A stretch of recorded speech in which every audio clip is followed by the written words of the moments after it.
23 ಜನವರಿ 2026ರಂದು Shri S ಪೊನ್ನಣ್ಣವರು ಸೂಚಿಸಿ ಶ್ರೀ ಪ್ರದೀಪ್ ಈಶ್ವರ್ ಅವರು ಅನುಮೋದಿಸಿದ ಈ ಕೆಳಕಂಡ ಪ್ರಸ್ತಾಪದ ಮೇಲೆ ಮುಂದುವರೆದ ಚರ್ಚೆ.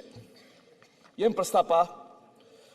ದಿನಾಂಕ 22 ಜನವರಿ 2026 ಗುರುವಾರದಂದು ವಿಧಾನಮಂಡಲದ ಉಭಯ ಸದನಗಳ ಸದಸ್ಯರನ್ನು ಉದ್ದೇಶಿಸಿ ದಯಪಾಲಿಸಿದ ಭಾಷಣಕ್ಕಾಗಿ, ಬಹಳ ಇಂಪಾರ್ಟೆಂಟ್, ದಯಪಾಲಿಸಿದ ಭಾಷಣಕ್ಕಾಗಿ ಈ ಅಧಿವೇಶನದಲ್ಲಿ ಸೇರಿರುವ ವಿಧಾನಸಭೆಯ ಸದಸ್ಯರಾದ ನಾವು ಮಾನ್ಯ ರಾಜ್ಯಪಾಲರವರಿಗೆ ಕೃತಜ್ಞತಾ ಪೂರ್ವಕವಾದ ವಂದನೆಗಳನ್ನು ಸಮರ್ಪಿಸಲು ಅರ್ಪಣೆ ಕೋರುತ್ತೇವೆ ಅಂತ ಅವರೇ ಮನಸಿರೋದೇನು? ರಾಜ್ಯಪಾಲರಿಗೆ ಕೃತಜ್ಞತಾ ಪೂರ್ವಕವಾದ ವಂದನೆಗಳನ್ನು ಸಮರ್ಪಿಸಲು ಅರ್ಪಣೆ ಕೋರುತ್ತೇವೆ. ಯಾಕೆ ಕೃತಜ್ಞತೆ? ಅವರು ದಯಪಾಲಿಸಿದ ಭಾಷಣಕ್ಕಾಗಿ. ಈಗ ಗವರ್ನರ್ ಸ್ಪೀಚ್ ಮೇಲೆ, ಆ ಕಂಟೆಂಟ್ಸ್ ಮೇಲೆ ಕೃತಜ್ಞತಾ ಪೂರ್ವಕವಾಗಿ ವಂದನೆ ಸಮರ್ಪಿಸಲು ಮಾತಾಡ್ತಾ ಇದ್ದಾರಾ ಅಥವಾ ರಾಜ್ಯಪಾಲರ ಬಗ್ಗೆ ಮಾತಾಡ್ತಾ ಇದ್ದಾರೆ? ಅವ್ರು ರಾಜ್ಯಪಾಲರ ಬಗ್ಗೆ ಮಾತಾಡ್ತಾ ಇದ್ರೆ ಅವರೇ ಮಂಡಿಸಿರೋ ಪ್ರಸ್ತಾಪನೆ ವಿರುದ್ಧ ಅವರು ಮಾತಾಡ್ತಾ ಇದ್ದಾರೆ. ನೋಡಿ, ಒಂದ್ ನಿಮಿಷ ನಾನು ಹೇಳ್ತೀನಿ. ಮಾನ್ಯ ಸುರೇಶ್ ಕುಮಾರ್ ಅವರು ಬಹಳ ಹಿರಿಯರು, ಕಾನೂನು ಸಚಿವರಾಗಿದ್ದಂಥವ್ರು. ಈಗ ನಾನು ಮಾತಾಡ್ತಾ ಇರುವಂತದ್ದು ರಾಜ್ಯಪಾಲರು ಸಭಾಧ್ಯಕ್ಷರೇ, ಅಲ್ಲ, ನಿಮ್ಮನ್ನು ಕೇಳ್ತಿರೋದು. ನೀವು ತೀರ್ಮಾನ ಮಾಡಬೇಕು. ಪ್ರಿಸೈಡಿಂಗ್ ಆಫೀಸರ್ ಅವರು ರಾಜ್ಯಪಾಲರ ಬಗ್ಗೆ ಮಾತಾಡ್ತಿದಾರಾ ಅಥವಾ ರಾಜ್ಯಪಾಲರ ಭಾಷಣದ ಬಗ್ಗೆ ಮಾತಾಡ್ತಿದಾರ ಅಂತ ನೀವು ಸ್ಪಷ್ಟಗೊಳಿಸಬೇಕು. ಈ ಚರ್ಚೆ ಆಗ್ತಿರೋದೇನು ಎಜೆಂಡಾದ ಬಗ್ಗೆ ನೀವ್ ಹೇಳ್ಬೇಕು ಸಭಾಧ್ಯಕ್ಷರೇ. ಆ ಸದಸ್ಯರನ್ನೇನ್ ಕೇಳ್ತೀರಾ? ಅಧ್ಯಕ್ಷ ತೀರ್ಮಾನ ಮಾಡಬೇಕು. ದಯವಿಟ್ಟು ನೀವು ತೀರ್ಮಾನ ಮಾಡಿ. ಭಾಷಣದ ಮೇಲೆ ಅವರ ಅಭಿಪ್ರಾಯ ಏನ್ ಬೇಕಾದ್ರೂ ಮಾತಾಡಬಹುದು ಅಂತ ಸ್ಪೀಕರ್ ಪ್ರಿಸೈಡಿಂಗ್ ಆಫೀಸರ್ ನೀವು ಕೇಳಕ್ಕಲ್ಲ. ನೀವು ಏನ್ ಬೇಕಾದ್ರೂ ಮಾತಾಡ್ಲಿಕ್ಕೆ ಕೂತಿಲ್ಲ. ಅವರ ಅಭಿಪ್ರಾಯಗಳನ್ನ ರಾಜ್ಯಪಾಲರ ಭಾಷಣ ಅಂದಾಗ ದಯವಿಟ್ಟು ಏನೇನೋ ಹೇಳೋದಕ್ಕೆ ಚೆಲ್ತಾವ್ರೆ. ನಾವು ಕಾನೂನಿನ ಪರಿಣಿತರಲ್ಲ. ಮೊನ್ನೆ ಏನು ವಾದ ಮಾಡಿರೋ, ಇವತ್ತೇನು ಅವರು ಸೆಕ್ಷನ್ ಪ್ರಕಾರ, ಕಾನ್ಸ್ಟಿಟ್ಯೂಷನ್ ಪ್ರಕಾರ ನಾವು ಕಾನ್ಸ್ಟಿಟ್ಯೂಷನ್ ಯಾಕೆ ಮಾಡ್ಕೊಂಡಿದೀವಿ ಅದ್ರ ಪ್ರಕಾರ ತಾನೇ ನಡೀಬೇಕು.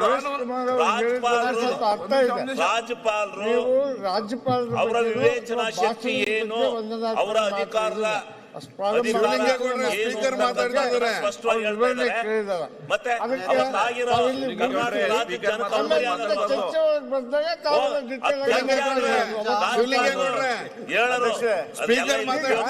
ರಾಜ್ಯಪಾಲರು ಹೆಂಗೆ ಅಂತ ಮುಗಿಸಿ ನೇಮಕಾತಿ ಮಾಡ್ಬಿಟ್ಟು ಬಂದು 5 ವರ್ಷ ಇದು ಮಾಡೋದಲ್ಲ.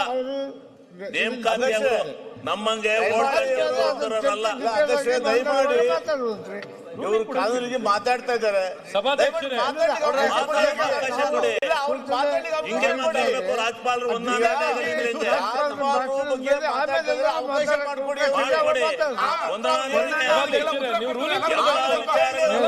ಚರ್ಚೆ ನಿರ್ಣಯದಲ್ಲಿ ದಯವಿಟ್ಟು ರೂಲಿಂಗ್ ಕೊಡಿ.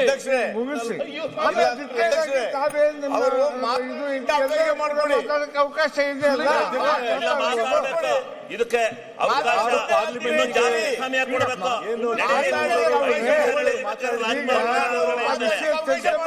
ವಿಸ್ತೃತವಾದಂತ ಅವಕಾಶ ಇದೆ. ಅಧ್ಯಕ್ಷರೇ, ಅವಕಾಶ ಮಾಡಿ ಮಾತಾಡ್ಲಿಕ್ಕೆ.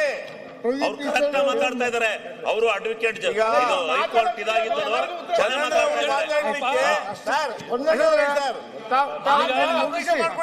ಮುಗಿಸಿದ ಮೇಲೆ ಅಧ್ಯಕ್ಷರೇ ದಯಮಾಡಿ ಅವರು ಮಾತಾಡ್ಲಿಕ್ಕೆ ಅವಕಾಶ ಮಾಡಿಕೊಡಿ.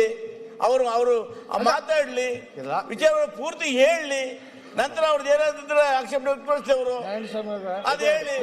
ನೀವು ಮಾತಾಡ್ಲಿಕ್ಕೆ ಬಿಡಲಿಲ್ಲ, ಮಾತಾಡ್ಲಿಕ್ಕೆ ಬಿಡಲಿಲ್ಲ.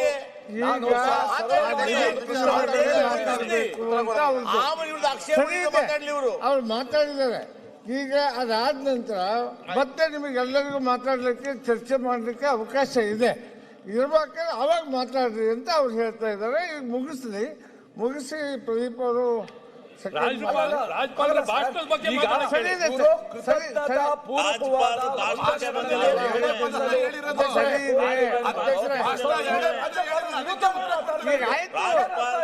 ಕರ್ತವ್ಯದ ಬಗ್ಗೆ ರಾಜ್ಯಪಾಲ ಅಧಿಕಾರ ನಿಯಮಗಳ ಬಗ್ಗೆ ಮಾತಾಡ್ತಾ ಅವರು ಅಷ್ಟೇ. ಅವರು ಇನ್ನು ಚರ್ಚೆಗೆ ಬಂದಿಲ್ಲ. ರಾಜ್ಯಪಾಲರವರಿಗೆ ಕೃತಜ್ಞತಾ ಪೂರ್ವಕವಾದ ವಂದನೆಗಳನ್ನು ಸಮರ್ಪಿಸಲು ಅಪ್ಪಣೆ ಕೊಡ್ತೇನೆ, ಅಪ್ಪಣೆ ಕೊಟ್ಟಿದ್ದೀರಾ, ಕೃತಜ್ಞತೆ ಅರ್ಪಿಸ್ಲಿ. ಸುರೇಶ್ ಕುಮಾರ್ ಸರ್ ಗೌರವ ಸೂಚಿಸ್ತೀವಿ. ಇದು ವಾರ್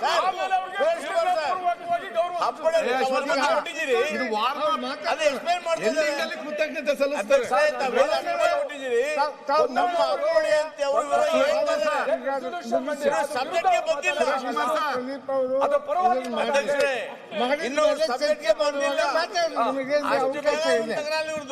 ಆಯ್ತು ಸರ್, ಈಗ ಇದು ವಾರ್ಮ್ ಅಪ್, ಲಾಸ್ಟ್ ಅಲ್ಲಿ ಕೃತಜ್ಞತೆ ಸಲ್ಲಿಸ್ತಾರೆ. ಇದು ವಾರ್ಮ್ ಅಪ್ ಗೊತ್ತಿದೆ. ನೀವು ಸಣ್ಣ ಆಗ್ಬೇಕಲ್ವಾ? ಅದು ಒಂದು ಉತ್ತಮ ಆಹಾರದಿಂದ ಸಣ್ಣ ಆಗ್ಬೇಕಲ್ವಾ? ಪ್ರತಿದಿನ ನಮ್ಮ ಜೀನಿ ಸ್ಲಿಮ್ ನ ಯೂಸ್ ಮಾಡಿ ಯಾವುದೇ ಸೈಡ್ ಎಫೆಕ್ಟ್ ಇಲ್ದಂಗೆ ನೀವು ಸಣ್ಣ ಆಗ್ತೀರಾ.